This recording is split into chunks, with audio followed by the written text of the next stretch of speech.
नमस्कार, आप देख रहे हैं न्यूज इंडिया। मैं हूं आपके साथ पूजा मोहन पांडे।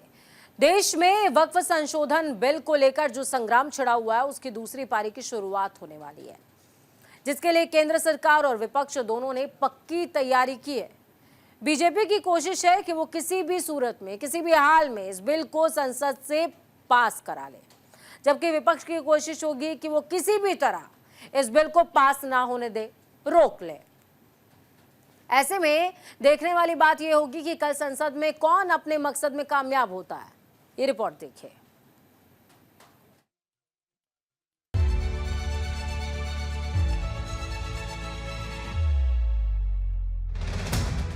वक्फ संशोधन बिल को लेकर फिर से संसद में दंगल देखने को मिल सकता है।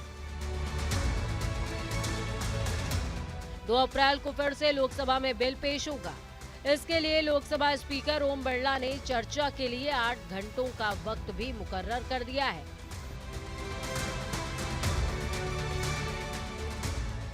इसके साथ ही बीजेपी ने अपने सभी सांसदों को सदन में मौजूद रहने के लिए व्हिप जारी किया है। बीजेपी की इस तैयारी को देखकर लग रहा है इस बार केंद्र सरकार वक्फ संशोधन बिल को संसद से पास कराने के लिए एड़ी चोटी का जोर लगाने वाली है।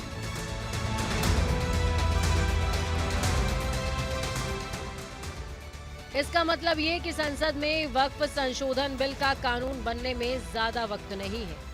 वक्फ संशोधन बिल अपने आखिरी पड़ाव पर पहुंच गया है। इस बिल को कानून में बदलने के लिए बीजेपी को संसद में आखिरी परीक्षा पास करनी है।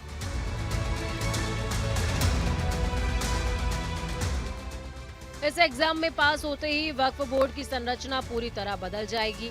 जिस वजह से बीजेपी ने इस बार तैयारी की है, उसे देखकर लगता है कि अब वो वक्त आ गया है। देखिए, हम इतिहास तो बदल नहीं सकते।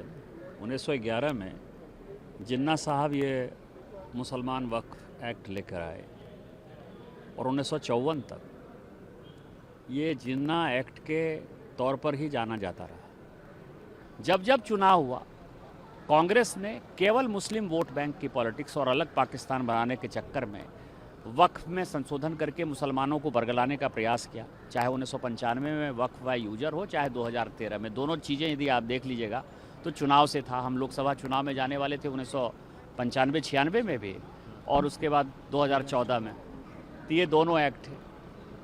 आज स्पीकर साहब ने कहा कि 8 घंटे कर लेते हैं, इसके बाद यदि हाउस का सेंस होगा और बढ़ाना होगा तो और बढ़ाएंगे।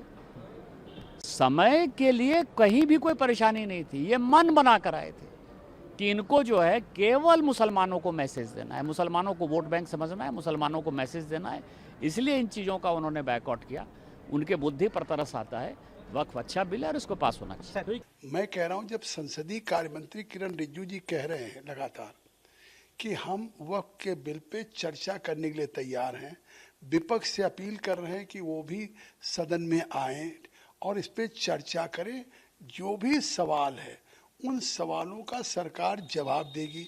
तो जब सरकार इतना तैयार है, सरकार की मंशा एक ट्रांसपेरेंट बिल लाने की है, तभी तो सरकार ने सीधे बिल पास कराने के बजाय खुद ही सरकार ने स्पीकर साहब से आग्रह किया कि इस पे ज्वाइंट पार्लियामेंट्री कमेटी बना दिया जाए, देश के सभी स्टेक होल्डर्स के साथ मीटिंग हो जाए और स्टेक होल्डर्स या हर स्टेट गवर्नमेंट के ऑफिशियल या सुन्नी वक्फ बोर्ड या इस्लामिक स्कॉलर्स, माइनॉरिटी कमीशंस, सब लोगों के साथ। इसके बाद पूरे देश में हमने पूरी कमेटी को लेकर टूर किया। लखनऊ आए, पटना गए, कलकत्ता गए, भुवनेश्वर या हम गुवाहाटी, चेन्नई, बेंगलोर, हैदराबाद, अहमदाबाद, मुंबई, और इसके बाद भी एक लगातार गुमराह किया जा रहा है कि अगर ये कानून पास होगा तो मस्जिदें चली जाएंगी, ईदगाह चली जाएगी, कब्रिस्तान चला जाएगा। ये क्या चाहते हैं देश में? लेकिन गौर करने वाली बात यह भी है कि बीजेपी की कोशिश में मुसलमानों के साथ साथ विपक्ष भी गले की हड्डी बन रहा है। बीजेपी नेता लगातार कोशिश कर रहे हैं कि वो किसी तरह देश के मुसलमानों को वक्फ संशोधन बिल पर साथ ला सकें, लेकिन विपक्ष उनकी इस कोशिश पर पानी फेरने में कोई कोर कसर बाकी नहीं छोड़ रहा।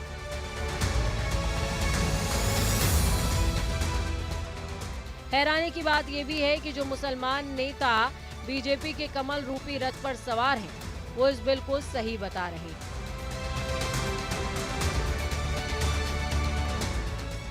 जबकि देश के बाकी मुसलमान इस संशोधन बिल को गलत ठहरा रहे हैं। ऐसे में कौन सही है और कौन गलत, ये कहना बहुत मुश्किल है। ऐसा लगता है कि सत्ता पक्ष और विपक्ष के बीच बयानबाजी के चलते देश के मुसलमान पूरी तरह कंफ्यूज हैं। ये ठीक वैसी ही परिस्थिति है जैसे चुनावों के दौरान वोटरों के सामने होती है। उस वक्त भी वोटरों को अपने लिए सही नेता चुनने में काफी उधेड़-बुन से होकर गुजरना पड़ता है। कुछ ऐसा ही हाल वक्फ संशोधन बिल को लेकर मुसलमानों का है। कांग्रेस पार्टी को तो हर एक चीज़ गैर संवैधानिक लगती है।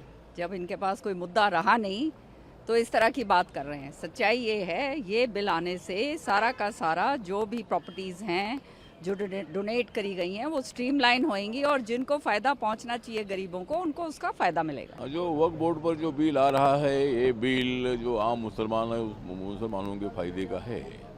ये बिल मुसलमानों के विरोध में नहीं है। जानबूझकर अपोजिशन मतलब उनको मिसगाइड कर रहे हैं। मुझे लगता है कि जो वक्फ बोर्ड है, वक्फ बोर्ड कुछ लोगों के हाथ में हमेशा रहा है, उसका फ़ायदा गरीब मुसलमानों को होता नहीं है। सरकार की मनीषा ये है कि वक्फ बोर्ड के ज़मीन का फ़ायदा, वक्फ बोर्ड के प्रॉपर्टी का फ़ायदा सभी मुसलमानों को होना चाहिए।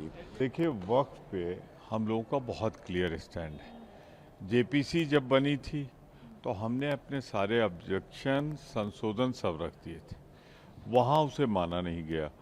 अब पार्लियामेंट में आएगा तो हम वैसे ही विरोध करेंगे जैसा जेपीसी में किया था। मन में क्या है अब वो जाने।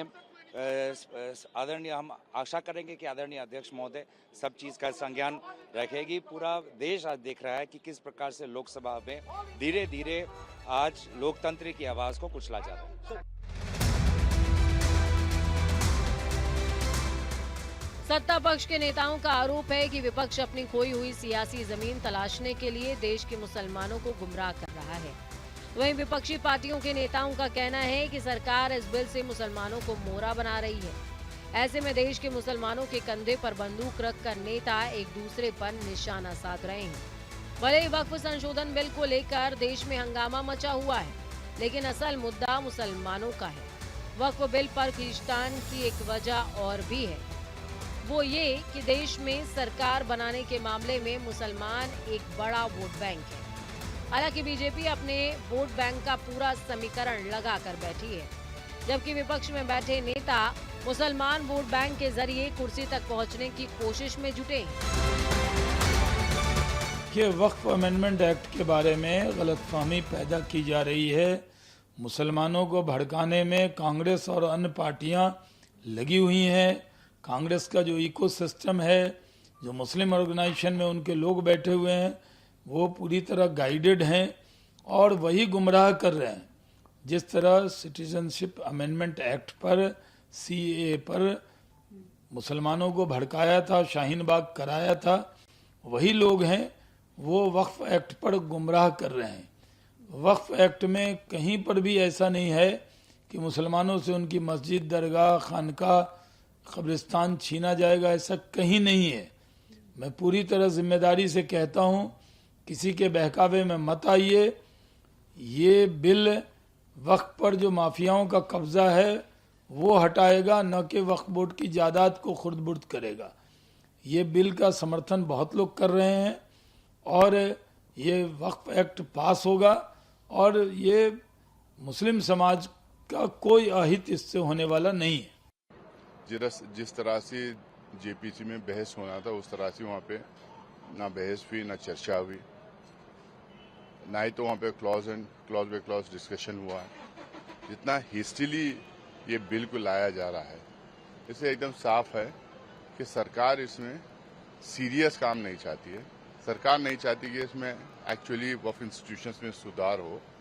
इस वक्फ बोर्ड को लेके पूरे देश भर में गलत इन्फॉर्मेशन फैलाने की सरकार कोशिश कर रही है, मिस इन्फॉर्मेशन फैला रही है, लोगों को वर्गला रही है और लोगों को मिसलीड करने का काम इसमें कर रही है। इसमें सिर्फ ये होगा कि ये अगर बिल आएगा तो गांव-गांव, गली-गली में जहाँ पे वक्फ के इंस्टीट्यूशन है वहाँ पे इनके लोग कंट्रोवर्सीज खड़ा करेंगे और वो कंट्रोवर्सीज चलते रहेंगे, जिसके तहत इनका वोट बैंक बनते रहेगा। ऐसे में विपक्ष के लिए मुसलमानों को साधना बहुत जरूरी है। वहीं बीजेपी को भरोसा है कि देश के मुसलमान पहले से ही उनके साथ हैं। हालांकि चुनाव में मिले वोट बताते हैं कि बीजेपी को अगर ऐसा लगता है तो इसमें कोई दो राय नहीं है, लेकिन समझदारी वाली बात ये कि देश के मुसलमानों को वक्फ संशोधन बिल को पढ़कर ही अपना रुख अपनाना चाहिए, न कि किसी की बातों में आकर अपना रास्ता चुनना चाहिए। तभी वक्फ संशोधन बिल का सच सामने आ पाएगा। न्यूज इंडिया के लिए संजीव कुमार की रिपोर्ट।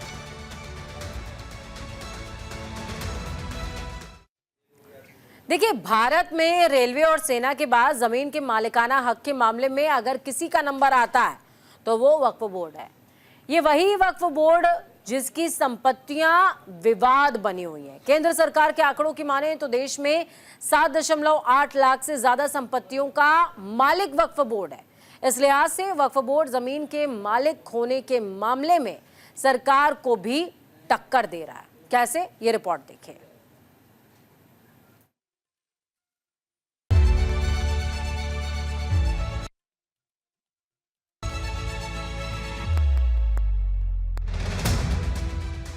वक्फ संशोधन बिल को लेकर मचे सियासी घमासान के बीच लोगों के मन में एक सवाल कौंध रहा है। लोग पूछ रहे हैं कि आखिर वक्फ बोर्ड के पास कितनी संपत्ति है।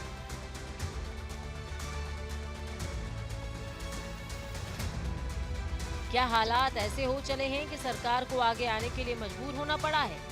सरकार के 2 मंत्रालय भारतीय रेलवे और रक्षा मंत्रालय देश के अंदर सबसे ज्यादा जमीनों का मालिकाना हक रखते हैं।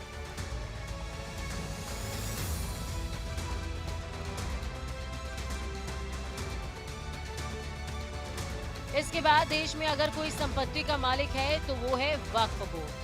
2022 में जारी भारत सरकार के आंकड़ों की माने तो देश में 7.8 लाख से ज्यादा वक्फ की अचल संपत्तियां हैं। इनमें सबसे ज्यादा उत्तर प्रदेश वक्फ बोर्ड के पास करीबन 2 लाख से ज्यादा अचल संपत्तियां हैं।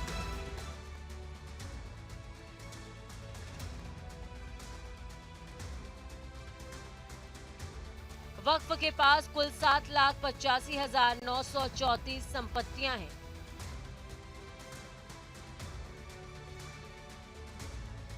सबसे ज्यादा यूपी में 2,14,707 संपत्तियां हैं। इनमें से 1,99,701 सुन्नी तो वहीं 15,006 सिया के पास हैं।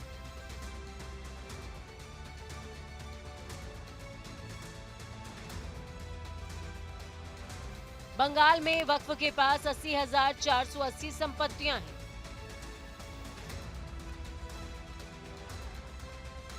तमिलनाडु में 60,223 संपत्तियां हैं।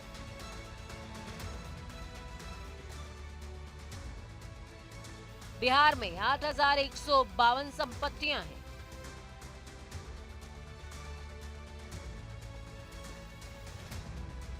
इस तरह देश के सभी राज्यों में वक्फ की अच्छी खासी संपत्तियां हैं। यहां तक कि केंद्र शासित प्रदेश अंडमान निकोबार में भी वक्फ के पास 150 संपत्तियां हैं। इससे पता चलता है कि देश में वक्फ का क्या दबदबा है। अंडमान और निकोबार द्वीप समूह, संपत्तियों की संख्या 150। गुजरात, संपत्तियों की संख्या 30,881। हरियाणा, संपत्तियों की संख्या 23,117। हिमाचल प्रदेश, संपत्तियों की संख्या 4,494। झारखंड, संपत्तियों की संख्या 435। जम्मू और कश्मीर, संपत्तियों की संख्या 32,506। कर्नाटका, संपत्तियों की संख्या 58,578। केरल, संपत्तियों की संख्या 49,019। वक्फ बोर्ड भारत में तीसरा सबसे बड़ा भूस्वामी माना जाता है। Waqf asset management system of India यानी कि WAMSI के मुताबिक दिसंबर 2022 तक वक्फ बोर्ड के पास करीबन 8.72 लाख अचल संपत्तियां थी, जबकि बाकी रिपोर्ट्स की माने तो वक्फ के पास 9.4 लाख एकड़ से ज्यादा की संपत्ति होने का अनुमान है। यह आंकड़ा समय के साथ बढ़ता रहा है। दरअसल 2009 में ये करीबन 4 लाख एकड़ था। भारत में सबसे ज्यादा जमीन का मालिक होने के मामले में वक्फ बोर्ड पहले नंबर पर आता है। दूसरे स्थान पर कैथोलिक चर्च ऑफ इंडिया का नाम आता है। इसके पास 2 से 3 लाख एकड़ जमीन है। अगर कोई क्षेत्रफल की बात की जाए तो वक्फ बोर्ड के पास ज्यादा जमीन होने के आंकड़े मौजूद हैं, लेकिन चर्च के पास कितनी जमीन है इसके बारे में साफ तौर पर कोई जानकारी उपलब्ध नहीं है। इसी बीच अगर इससे कमाई होने के मामले में बात की जाए तो वक्फ बोर्ड की संपत्ति का बाजार मूल्य 1.2 लाख करोड़ रुपए और कैथोलिक चर्च ऑफ इंडिया का 1 लाख करोड़ रुपए से अधिक अनुमानित है। यानी ये आंकड़ा भी वक्फ बोर्ड को थोड़ा आगे रखता है।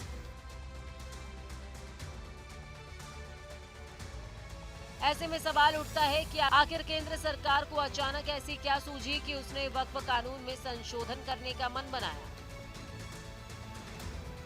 तो इसके पीछे असल वजह खुद वक्फ बोर्ड और उसकी तानाशाही वाली नीतियां हैं, जिन्होंने केंद्र सरकार को ये कदम उठाने पर मजबूर किया। आपको याद होगा कि पिछले साल केरला स्टेट वक्फ बोर्ड ने एर्नाकुलम के पास मुनम्बम तटीय इलाके में रहने वाले 600 ईसाई और हिंदू परिवारों की करीबन 404 एकड़ जमीन को अपना बता दिया था। ये जमीन इन परिवारों के पास पीढ़ियों से थी।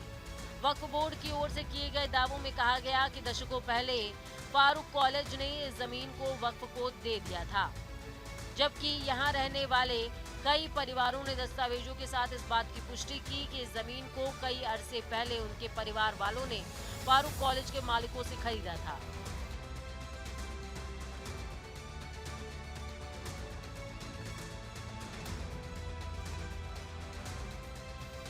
इस बात को लेकर पूरे केरल में वक्फ बोर्ड के खिलाफ विरोध के स्वर उठने लगे। कैथोलिक बिशप्स की सबसे बड़ी body Kerala Catholic bishop council यानी कि KCBC ने वक्फ बोर्ड के खिलाफ लोगों के विरोध को अपना समर्थन दिया और मामला राजनीतिक तौर पर भी हाई हो गया। ये विवाद दिल्ली में बैठी बीजेपी सरकार तक पहुंच गया। जब केंद्र सरकार ने इसकी जांच कराई तो वक्फ की सारी पोल खुल गई।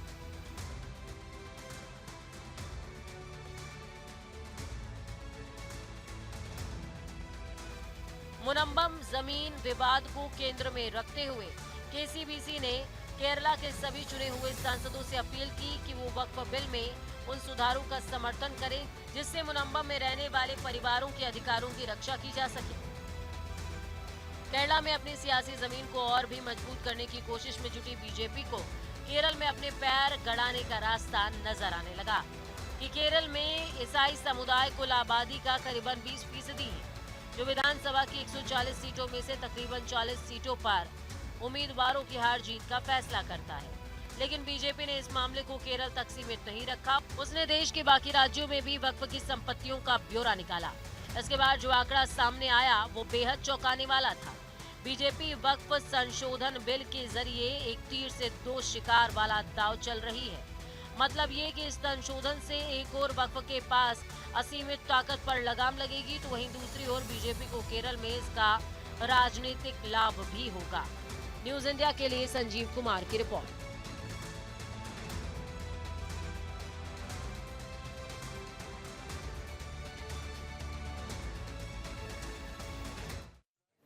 तो हाल बयां कुछ यूं है कि दिल कहे तो कहे किससे। देश में वक्फ बोर्ड ने शायद ही ऐसी कोई धरोहर छोड़ी है जिस पर उसने अपना दावा न ठोका हो। ताजमहल से लेकर हिंदुओं के मंदिर तक सभी पर वक्फ बोर्ड का दावा है। वक्फ बोर्ड के इन दावों के बाद केंद्र सरकार और वक्फ दोनों आमने सामने आ गए। और भी बहुत कुछ है जो आपको इस रिपोर्ट में पता चलेगा, देखिए।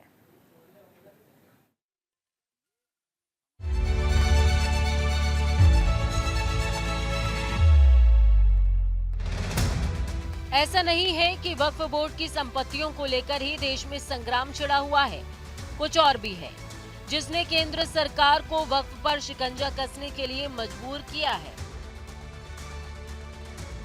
दरअसल बीते कुछ सालों में वक्फ बोर्ड ने लोगों की जमीन के साथ साथ देश के कई धरोहरों पर भी अपना हाथ रखा है, जिसको लेकर केंद्र सरकार और वक्फ के बीच कोर्ट में बहस भी हो चुकी है। कुछ रिपोर्ट्स की माने तो देश में करीबन 120 स्मारकों को लेकर वक्फ बोर्ड से खींचतान मची हुई है।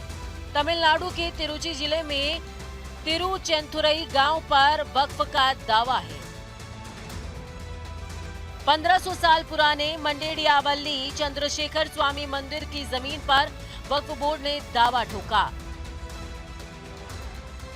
तमिलनाडु के 18 गांवों की जमीन पर वक्फ बोर्ड ने अपना दावा किया है। हरियाणा के यमुनानगर सिख मंदिर वाली जमीन को वक्फ को हस्तांतरित कर दिया गया।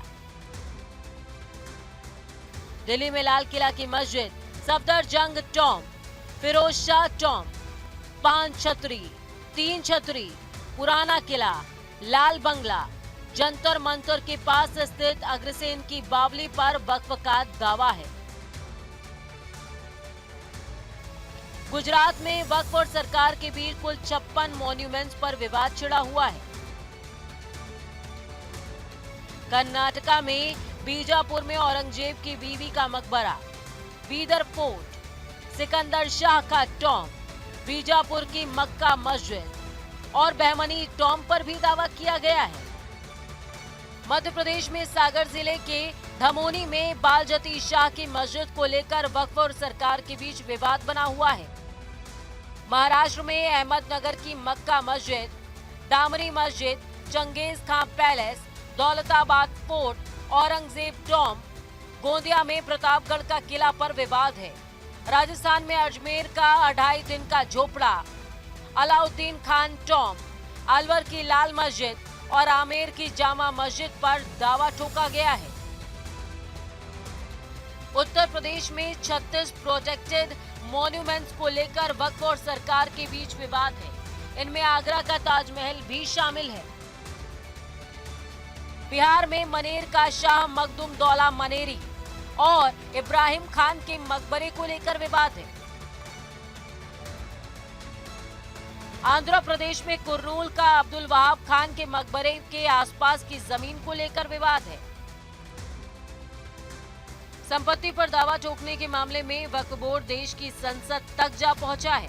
उसका कहना है कि दिल्ली में जिस जमीन पर संसद बनी है वो वक्फ बोर्ड की है। दिल्ली एयरपोर्ट, महाकुंभ मेले की जमीन पर भी वक्फ बोर्ड ने अपना अधिकार ठोका है। संभल में पुलिस चौकी, बेट द्वारका के 2 द्वीप, सूरत में नगर निगम की बिल्डिंग पर भी वक्फ बोर्ड ने अपना दावा ठोका है। वक्फ बोर्ड के ये दावे उसकी असीमित शक्तियों को बताने के लिए काफी हैं, जिसके लिए वक्फ देश भर में बदनाम है। ऐसे में अगर कल संसद में वक्फ संशोधन बिल पारित हो जाता है तो काफी हद तक वक्फ की शक्तियों और मनमानी पर लगाम लगाई जा सकेगी। न्यूज़ इंडिया के लिए संजीव कुमार की रिपोर्ट।